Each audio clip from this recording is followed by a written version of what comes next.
Social media पर एक post viral की जाती है कि अगर किसी को किसी की हत्या करवानी है तो आकर हमसे संपर्क करें।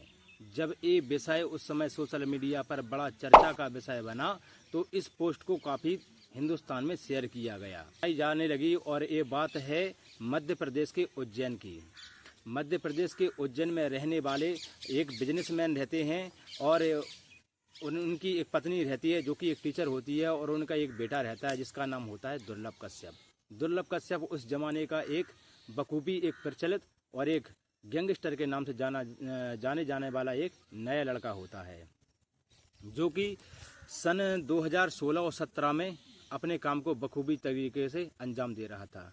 बात है उन दिनों की जब उसकी उम्र होगी 16 से 17 साल। उसकी छोटी छोटी दाढ़ी रहती है, बढ़िया काला गमछा डालता है, आंखों में सुरमा लगाता है और ऐसे आड़ा जैसे रावण जैसा तिलक लगाता है। वह अपने उस समय कॉलेज में पढ़ता है और कॉलेज में देखता है कि उसके दोस्तों के साथ अगर नाइंसाफ़ी होती है तो वो छोटे से छोटा लड़का हो, बड़े से बड़े लड़का हो, उसको पेल दिया करता था, अच्छे से मारता था सबके लिए।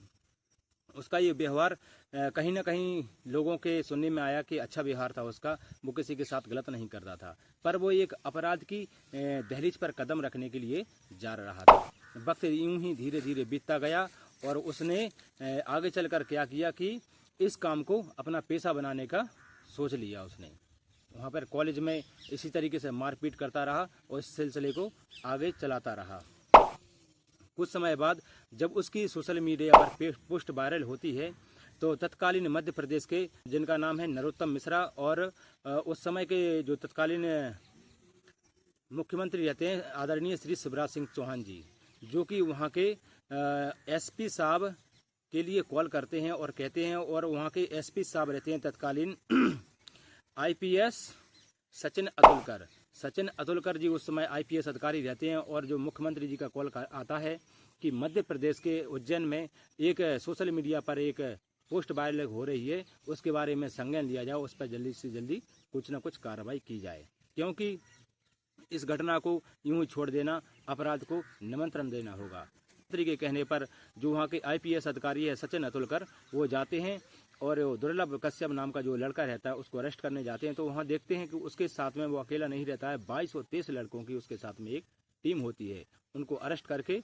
उसको जेल में डाल दिया जाता है और काफ़ी समय जेल में रहने के बाद सचिन अतुलकर जी आईपीएस रहते हैं, वो उससे बात करते हैं लड़के से, दुर्लभ कश्यप से। वो कहते हैं कि भाई तू कुछ समय इस जेल में बंद रहे, क्योंकि अगर यहाँ से तू बाहर जाएगा तो मारा जाएगा, क्योंकि तूने अपनी छोटी सी उम्र में बहुत सारे दुश्मन बना लिए हैं।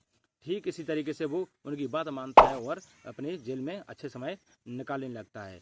कोरोना काल का समय आता है सन 2020 में, वो 2020 के लास्ट में 21 के स्टार्टिंग में कोरोना काल आता है। तो उस समय वहाँ के जो गृह मंत्री जी रहते हैं मध्य प्रदेश के, उनके द्वारा एक सूचित किया जाता है कि जो छोटे मोटे केसों के अपराधी रहते हैं, अपराधी हों जो जेल में बंद हों, तो उनको छोड़ दिया जाए, क्योंकि अगर इनको जेल में रखा जाएगा तो कोरोना ज़्यादा फैलने का डर होगा। इसी तरीके से दुर्लभ कश्यप को वहाँ से जमानत मिल जाती है और वो वहाँ से बाहर आ जाता है। बाहर आने के बाद अपने घर पे जाता है तो उसकी माँ रहती है जो कि टीचर रहती हैं, और वो बड़े प्यार से उसको चूरमा और दाल चूरमा का भोजन करवाती हैं, जो कि उसको बहुत प्रिय था। जैसे ही वो अपना खाना खाने के लिए लगा था, 2 दिन बीते थे, तीसरे दिन वो अपने माँ के साथ में दाल और चूरमा के साथ का भोजन कर रहा था। इसी के साथ उसके कुछ बाहर दोस्त आते हैं और उससे बोलते हैं। उसकी माँ उसको प्यार से दोस्तों कोहिनूर बुलाती थी, क्योंकि वो अपने माँ बाप के यहाँ पे इकलौता ही बेटा था। तो उसके कुछ दोस्त आते हैं बाहर और बोलते हैं कि भाई कोहिनूर, ओ दुर्लभ कश्यप बाहर आजा, काफ़ी समय बाद बाहर आया है, घूमने के लिए चलते हैं। तो इस तरीके से वो अपने दोस्तों की बात सुनता है और दोस्तों जो बाहर खड़े हुए उसके फ्रेंड रहते हैं उनके साथ में वो वहाँ पर चल देता है। वो पहुँचता है रफ़ीगंज इलाके में, पहुँचता है 4 दोस्तों के साथ, जो उसके साथ में रहते हैं 4 दोस्त होते हैं, और वो रफ़ीगंज इलाके में पहुँचता है जहाँ भूरा की चाय की दुकान होती है। वहाँ पर जाकर वो चाय का ऑर्डर करता है और अपने दोस्तों के साथ में बैठ जाता है। वहीं दूसरी तरफ से 10-12 लोग आते हैं और दूसरी तरफ चाय पीने के लिए बैठ जाते हैं, जिनका सरदार रहता है शहानबाज एक मुस्लिम नाम का लड़का रहता है, जिसके साथ में 12 और 13 लड़के रहते हैं। और दुर्लभ कश्यप अपने 4 दोस्तों के साथ में उस भूरा की चाय की दुकान पर बैठकर चाय की चुस्कियां मारने लगता है। जब शहानबाज दुर्लभ कश्यप की तरफ देखता है और दुर्लभ कश्यप शाहनवाज की तरफ देखता है। इन दोनों की आंखों में देखते ही देखते नोक झोंक होने लगती है। शाहनवाज कमेंट करता है, वो भूरा चाय वाला है, उसके बयान के आधार पर देखा जाए तो वहाँ पर जो चाय वाला रहता है तो शाहनवाज कहता है कि उससे कि दुर्लभ कश्यप से कि हमारे इलाके में आने की जरूरत अच्छों की नहीं होती है, पर ये आ गया यहाँ पर। तो इसी का जवाब देते हुए दुर्लभ कश्यप कहता है कि इलाका तो कुत्तों का होता है, शेरों का कभी इलाका नहीं होता है। इसी के साथ में उनकी नोक झोंक आगे बढ़ी और दुर्लभ कश्यप अपने अंदर से एक पिस्टल निकालता है और फायर करता है तो शाहनवाज के यहाँ गले से निकलती हुई गोली निकल जाती है और जो शाहनवाज नाम का लड़का रहता है वो जमीन पर गिरकर बेहोश हो जाता है। इसी के साथ जो 4 लोग रहते हैं दुर्लभ कश्यप के साथ में, कहते नहीं है कि अगर दोस्त गद्दारी ना करे तो दोस्त की कभी मृत्यु नहीं हो सकती है।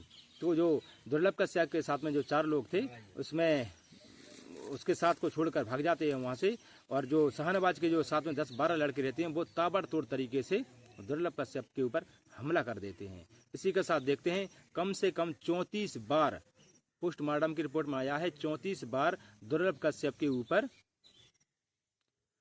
चाकुओं से हमला किया गया और इसी के साथ दुर्लभ कश्यप की मौत हो जाती है।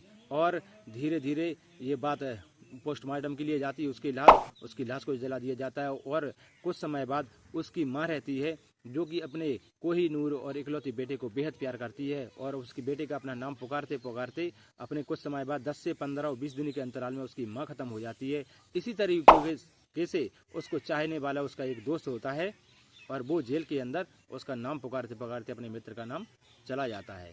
इस घटना को सुनाने का उद्देश्य किसी को परेशान करना या किसी को ठेस पहुंचाना नहीं है दोस्तों, केवल आपको सचेत करना और जागरूक करना है कि जुर्म की दुनिया कितनी भी ताकतवर हो, कितनी भी कैसी अच्छी दिखने में तुम्हें लगे, लेकिन जुर्म की दुनिया पर इंसान को कभी जाना नहीं चाहिए, क्योंकि इसका रास्ता बहुत ही छोटा रहता है। सुखी रहें, आनंदित रहें और ढेर सारा प्यार बांटें। ये दुनिया बहुत खूबसूरत है। जब तक के लिए जय हिंद, वंदे मातरम, भारत माता की जय। नमस्कार साथियों।